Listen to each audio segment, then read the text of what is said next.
என் குழந்தை உட்கார்றதுக்கு, நிக்கிறதுக்கு, நடக்கிறதுக்குலாம் கொஞ்சம் டிலேவா இருக்கு. ஸோ இந்த மாதிரி டிலேவா பண்ணுனதுனால, ஒருவேளை ஸ்பீச்சும் அப்ப டிலேவா தான் வருமா? அப்படின்ற ஒரு டவுட் உங்களுக்கு இருக்குங்களா? ஸோ ஒரு குழந்தை நிக்கிறதுக்கோ, நடக்கிறதுக்கோ டிலேவா பண்ணுனா, ஸ்பீச்சும் டிலேவா பண்ணுவாங்க. அது நார்மல் தான். நம்ம அதுக்கு வந்து பெருசா எந்த ஒரு எஃபோர்ட்டும் போட தேவையில்ல. அவங்களே அவங்க பேச ஆரம்பிச்சுருவாங்கன்ற ஒரு ஐடியால நீங்க இருந்துட்டு இருக்கீங்க அப்படின்னா, இந்த வீடியோவ எண்டு வரைக்கும் பாருங்க. இதுல உங்களுக்கு கண்டிப்பா யூஸ்ஃபுல்லான இன்ஃபர்மேஷன் நெறைய இருக்கு. So without delay, let's get into the video. Hello everyone, I'm Renuka, audiologist and speech language pathologist. Lotus care ரீஹாப்ல பேச்சு வராத குழந்தைகள் மற்றும் பெரியவர்களுக்கு நம்ம ஆன்லைன் அண்ட் ஆஃப்லைன்ல speech therapy, occupational therapy, physiotherapy, special education, psychological counselling provide பண்ணிட்டு இருக்கோம். அது இல்லாமல் நம்மளுடைய கிளினிக் கரூர்ல நேராகவே இருக்கு. நீங்க கரூர் வந்துமே கூட உங்களுடைய அப்பாயின்மெண்ட்ஸ் புக் பண்ணிக்கலாம். அது இல்லாமல் டாடுலர் டாக் அப்படிங்கிற பேரண்டிங் ப்ரோக்ராமும் நம்ம பேரண்ட்ஸ்க்கு பண்ணிட்டு இருக்கோம். விருப்பமுள்ள பேரண்ட்ஸ் நீங்கள் ஸ்க்ரீனில் தெரிய நம்பருக்கு நீங்கள் கால் பண்ணியோ மெசேஜ் பண்ணியோ உங்களுடைய அப்பாயின்மெண்ட்ஸ் ஃபிக்ஸ் பண்ணிக்கலாம். ஒரு குழந்தை நிற்கிறது, நடக்கிறது, தவழ்றது, ஸோ இதெல்லாமே வந்துட்டு டிலேவாக இருக்குது. இது ஃபர்ஸ்ட் ஆஃப் ஆல் நார்மல் தானா அப்படின்னு பார்க்கலாமா? ஸோ ஒரு குழந்தை பிறந்ததுல இருந்தே அந்த குழந்தையுடைய பிரெயின் டெவலப்மெண்ட் அப்படிங்கிறது ஸ்டார்ட் ஆயிடும். ஒவ்வொரு நாளுமே அவங்களுக்கு ஒரு லேர்னிங் ஆப்பர்ச்சுனிட்டி தான். ஒவ்வொரு மந்த்தும் அவங்க கடக்கிறது வந்து அவங்களுடைய டெவலப்மெண்ட்ஸ்க்கு, மைல் ஸ்டோன்ஸ்க்கு ஒவ்வொரு மந்த்துக்கும் அவங்க ஹையராக அடுத்தடுத்த லெவலுக்கு அவங்க ரீச் ஆகிக்கிட்டே போவாங்க. ஒருவேளை உங்கள் குழந்தை வந்து 3 மாசத்துல தலை நிற்கலை, 6 மந்த்ஸில் வந்து க்ரால் பண்ணி உட்கார ட்ரை பண்ணலை, 6 to 8 மந்த்ஸில் வந்துட்டு நல்லா சப்போர்ட் இல்லாமல் உட்காராமல் இருக்காங்க, 1 இயரில் ஒரு 10 to 12 மந்த்ஸில் வித் ஆர் வித்தவுட் சப்போர்ட்டில் நின்றுட்டு பை த ஏஜ் ஆஃப் 1 இயரில் வந்து நல்லாவே மாஸ்டர் பண்ணி நடக்க ஆரம்பிச்சிருவாங்க. ஸோ இந்த இப்போ நான் சொன்ன டெவலப்மெண்ட்ஸில் 1 or 2 மந்த்ஸ் வந்து கொஞ்சம் டிலேவாக இருக்காங்க அப்படின்னா ஒன்றுமே பிரச்சனை கிடையாது.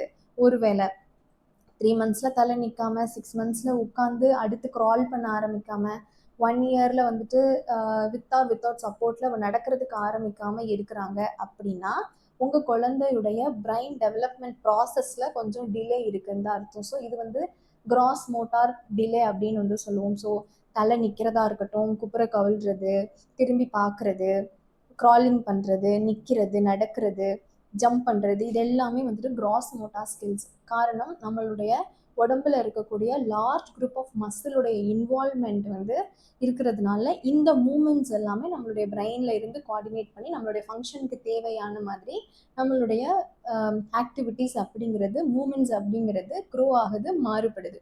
ஒரு குழந்தை பிறந்ததுலேருந்து by the age of 2 months, அதாவது 6 வீக்ஸ் டு 8 வீக்ஸில் வந்து பார்த்தீங்கன்னா ப்ரைமரியாக இருக்கக்கூடிய சில ரிஃப்ளெக்ஸ் எல்லாமே வந்து கோஆர்டினேட் ஆகும். நீங்கள் கண்ணத்தை தொட்டிங்கன்னா இப்படி திரும்பி பார்க்குறது, நீங்கள் கையை பிடிக்கும் பொழுது இப்படி உங்கள் கையை வந்து ஹோல்டு பண்ணுறது, உங்களை முகத்தை பார்த்து சிரிக்கிறது, ஏதாவது ஒரு டப்புன்னு ஏதோ ஒரு சத்தம் காலிங் பெல்லோ இல்லை ஒரு நீங்கள் வந்து அந்த சத்தம் போடுற ரேட்டில் சத்தம் போடுறீங்கன்னா ஸ்டார்டில் ரெஸ்பான்ஸ், அந்த ஒரு மாதிரி பயப்படுற மாதிரியான ஒரு ரியாக்ஷன் கொடுக்குறது. ஸோ இந்த ரிஃப்ளெக்ஸஸ் எல்லாமே வந்துட்டு அவங்களுக்கு கோஆர்டினேட் ஆகும். It is like sucking, swallowing, grasping, இந்த மாதிரி சில ப்ரைமரியாக இருக்கக்கூடிய இந்த ஏர்லி ரிஃப்ளெக்ஸ் ஸ்கில்ஸ் எல்லாமே டெவலப் ஆகும் பொழுது அந்த குழந்தைக்கு வந்து பார்த்தீங்கன்னா அடுத்த அந்த பை த ஏஜ் ஆஃப் இந்த 2 மந்த்ஸில் இது எல்லாமே நல்லாவே மாஸ்டர் பண்ணும் பொழுது 3வது மாதத்தில் அவங்களுக்கு ஹெட் கண்ட்ரோல் அப்படிங்கிறது வந்து நடக்குது. ஸோ அவங்க வந்து பை த ஏஜ் ஆஃப் 3 மந்த்ஸில் தலை நிற்கிறது ஸ்டார்ட் ஆகும். அதுக்கப்புறம் நீங்கள் தூக்கும் பொழுது தலையை பிடிக்க தேவையில்லை, இடுப்பு மட்டும் பிடிச்சிட்டு தூக்குனா போதும். கொஞ்சம் கொஞ்சமாக அவங்க வந்து படுக்க வைக்கும் பொழுது இப்படி திரும்பி பார்க்குறது, ஒரு சைடாக குப்பரிக்க ஆரம்பிக்கிறது 4 மந்த்ஸ் டு 5 மந்த்ஸில், அப்படியே முன்னாடி நெஞ்சில் நகர்ந்துக்கிட்டே போகிறது.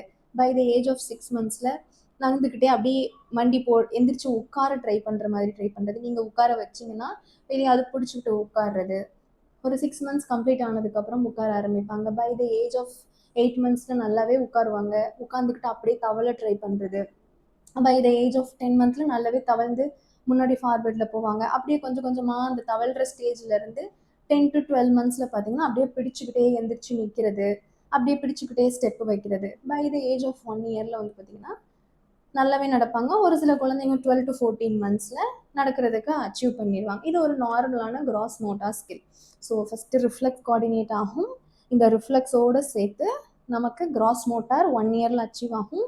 And by the age of இது கூட கம்யூனிகேஷனும் பார்த்தீங்கன்னா சவுண்ட்ஸ் விடுவாங்க, முகத்தை பார்த்து சிரிப்பாங்க, கூயிங் சவுண்டு கொடுப்பாங்க 6 மந்த்ஸில். அப்புறம் 8 to 9 மந்த்ஸில் வந்து பார்த்தீங்கன்னா பேப்லிங் தத தத பபன்னு வரும்.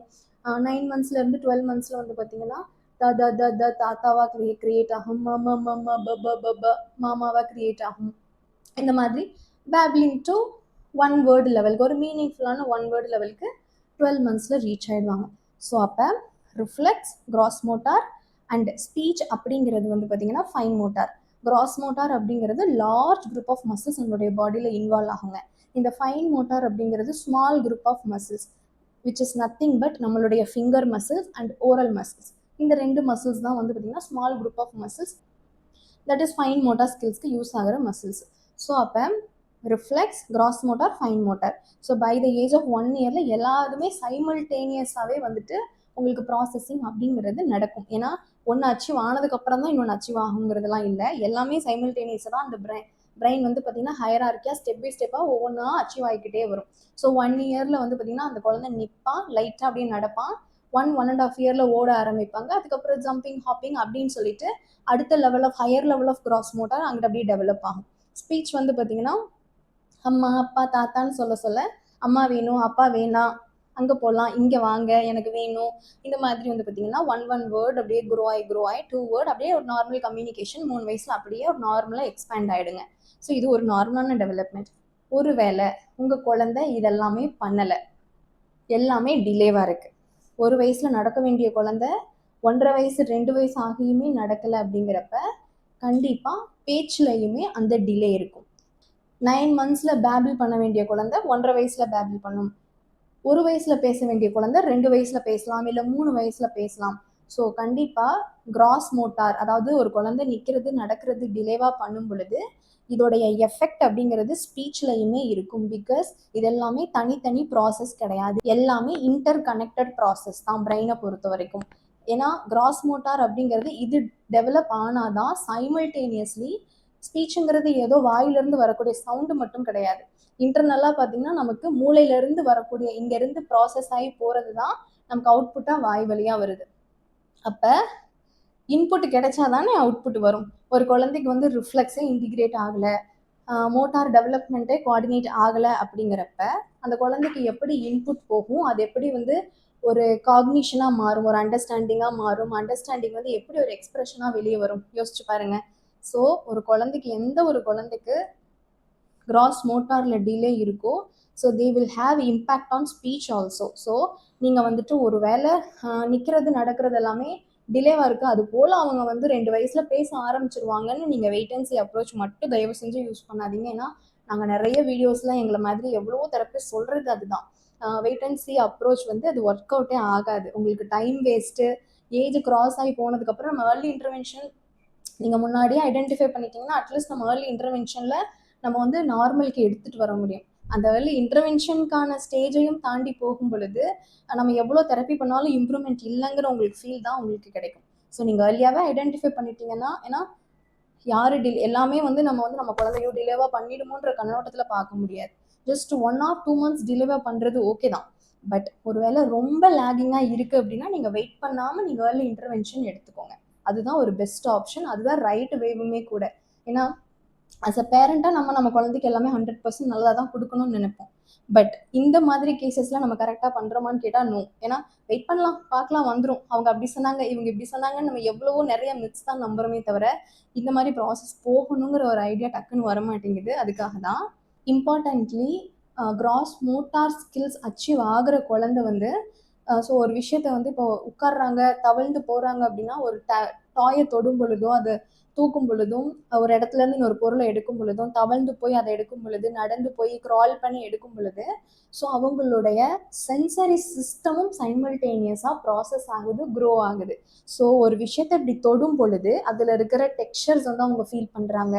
நெக்ஸ்ட் டைம் இதை தொடும் பொழுது ஓகே இது எல்லா சென்சேஷனில் இருக்குது, அது அந்த டெக்ஸ்சருடைய அந்த டாக்டைல் சென்ஸ் கிடைக்கும் பொழுது ஆட்டோமேட்டிக்காக அவங்களுடைய ஜாயிண்ட் அட்டென்ஷனும் போகுது அது என்ன அப்படிங்கிறது. நீங்கள் அதை பற்றி பேசும்பொழுது அது இலை, அது க்ரீன் கலரில் இருக்குன்னு சொல்லும் பொழுது ஓகே இந்த மாதிரி கலரில் இருக்கிறது இலை போல், அது க்ரீன் கலர்னு போல் நம்மளுடைய மைண்டுக்கு வந்து என்ன ஆகும்னா த்ரூ சென்சரி சிஸ்டம் மூலியமாக நம்மளுடைய பிரெயின் அதை கேட்சப் பண்ணும். அங்கே தான் நமக்கு ரிசப்ஷன், அண்டர்ஸ்டாண்டிங்கிறது உருவாகும். நெக்ஸ்ட் டைம் இந்த மாதிரி கலரில் நான் எதை பார்த்தாலும் ஓகே இது க்ரீன் கலர், இப்போ நான் இந்த ஷேப்பில் இருக்கிறது எனக்கு இலைன்னு தோணும். That's how we learn. அங்கே தான் வந்து நமக்கு லேர்னிங்கிறது எமர்ஜ் ஆகுது. ஸோ கிராஸ் மோட்டார் டெவலப் ஆனால் தான் ஒரு குழந்தை தவழ்ந்து போயோ தொட்டோ நடந்து போயோ ஒரு பொருளை போய் தொட்டு அது என்ன ஆப்ஜெக்ட், அது என்ன ப்ராப்பர்ட்டி, அதோடைய ஃபங்க்ஷன் என்ன, அதை பற்றி என்னங்கிறத வந்து நம்ம த்ரூ சென்சரி சிஸ்டம் மூலியமாக நம்ம லேர்னிங்கை வந்து எக்ஸ்பீரியன்ஸ் பண்ணுறோம். ஸோ அங்கே லேர்னிங் இருந்தால் தான் இங்கே லாங்குவேஜுங்கிறது எமர்ஜ் ஆகும், அந்த குழந்தையுடைய காக்னிட்டிவ் ஸ்கில்ஸுங்கிறது இம்ப்ரூவ் ஆகும். ஸோ லாங்குவேஜ் அப்படிங்கிறது ஒரு காம்ப்ளெக்ஸான நியூரலாஜிக்கல் ப்ராசஸ். ப்ரைமரியாக க்ரோ ஆக வேண்டிய விஷயங்கள் க்ரோ ஆனால் தான் நம்ம வந்து அடுத்த லெவலுக்கு வந்து நம்ம போக முடியும் இல்லைங்களா? இப்போ வந்து first step, second step, third step, fourth step, ஓகேங்களா? ஃபஸ்ட்டு வந்து reflex, sensory, cross motor, communication. அப்போ இந்த 3 விஷயங்களுமே நமக்கு வந்து அச்சீவ் ஆக ஆக தான் நம்ம 4வது ஸ்டெப்புமே நம்ம கரெக்டாக கொடுக்க முடியும். இந்த 3 ஸ்டெப்புமே வராததுக்கு முன்னாடி அது எப்பயோ வரும்னு நம்ம நினைக்க முடியாது இல்லைங்களா?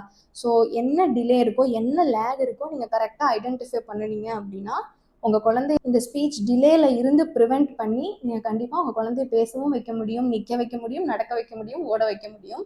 ஸோ அது எல்லாமே பேரண்ட்ஸ் உங்கள் கையில் தான் இருக்குது. ஏன்னா டிலே இருக்குங்கிறதுக்காக நீங்கள் அப்படியே விட்டுட்டீங்கன்னா டிலே இன்னும் க்ரோ ஆகிக்கிட்டே தான் போகும். இப்போ ஒரு செடியில் பூ இருக்குது, இந்த இலையில வந்து ஏதோ ஒரு பூச்சி இருக்குது அப்படின்னா நீங்கள் அப்படியே விட்டுட்டீங்கன்னா இந்த பூச்சி என்ன ஆகும், அது அப்படியே ஆல் ஓவர் ஸ்ப்ரெட் ஆக தான் செய்யும் இல்லைங்களா? இதுவே இந்த பூச்சியை வந்து இன்னும் ஸ்ப்ரெட் ஆகாமல் இருக்கிறதுக்கும் இந்த செடியை பாதுகாக்கிறதுக்கும் இதோடைய வளர்ச்சியை நீங்கள் இம்ப்ரூவ் பண்ணுறதுக்கு நீங்கள் உரமோ தண்ணியோ எதையோ ஒன்று நீங்கள் வந்து ஊற்றி அதோட என்விரான்மெண்ட்டை நீங்கள் மாற்றும் பொழுது தான் அதுக்கு தேவையான விஷயங்கள் என்ன லேக் இருக்குன்னு நீங்கள் ஐடென்டிஃபை பண்ணி அதை நீங்கள் சரி செய்யும் பொழுது தான் அதோடைய வளர்ச்சியை நீங்கள் இம்ப்ரூவ் பண்ண முடியும். அந்த மாதிரி தான் உங்கள் குழந்தைக்கு டிலே இருக்குன்னா அது அதுவாகவே ஏஜ் ஆக ஆக அவுட்க்ரோ ஆகிடும்னு நினைக்காம அங்கே என்ன லேக் இருக்கோ அதை ஐடென்டிஃபை பண்ணி அதில் ஒர்க் பண்ணுங்கள். கண்டிப்பாக நல்ல இம்ப்ரூவ்மெண்ட் அப்படிங்கிறது இருக்கும். ஐ ஹோப் இந்த இன்ஃபர்மேஷன் யூஸ்ஃபுல்லாக இருந்திருக்கும்னு நம்புகிறேன். நீங்கள் உங்கள் குழந்தைக்கு டிலே இருந்து இன்னும் நீங்கள் டிலே பண்ணிட்டு இருக்கீங்க தெரப்பியில் ஜாயின் பண்ணுறதுக்கு அப்படின்னா கண்டிப்பாக யோசிக்காமல் உங்களுடைய தெரப்பிஸ்ட் கிட்ட நீங்கள் பேசி ஒரு கன்சல்டேஷன் எடுத்துக்கோங்க. கிராஸ் மோட்டார் டிலே இருக்கிற குழந்தைக்கு ஸ்பீச் டிலே வர்றதுக்கும் வாய்ப்பு இருக்குது. சிலருக்கு நார்மலாகவே இந்த கிராஸ் மோட்டார் டிலேலாம் இல்லாமையே வெறும் ஸ்பீச் டிலேவும் தனியாகவும் இருக்கும். ஸோ அந்த பேரண்ட்டாக இருந்தாலும் சரி, இல்லை cross motor plus speech delay இருக்கிற குழந்தையா இருந்தாலும் சரி, நீங்கள் ஏர்லியாக நீங்கள் எவ்வளோக்கு எவ்வளோ ஏர்லியாக உங்களுடைய தெரப்பிஸ்ட்டை அப்ரோச் பண்ணி ஒரு டீட்டெயில்டான அசஸ்மெண்ட் எடுத்து என்ன லெவலில் இருக்காங்க, கரெக்ட் பிரைன் ப்ராசஸை ஸ்டிமுலேட் பண்ணுறதுக்கு நம்ம என்ன மாதிரியான ஆக்டிவிட்டீஸ், என்விரான்மெண்டல் சேஞ்ச் உங்கள் குழந்தைக்கான ஸ்டிமுலேஷன் கொடுத்தா இம்ப்ரூவ்மெண்ட் இருக்குன்னு நீங்கள் கேட்டு தெரிஞ்சுக்கிறீங்களோ அப்போ தான் உங்கள் குழந்தைகிட்ட ஒரு மாற்றத்தை பார்க்க முடியும். தேங்க்ஸ் ஃபார் வாட்சிங். Keep support us.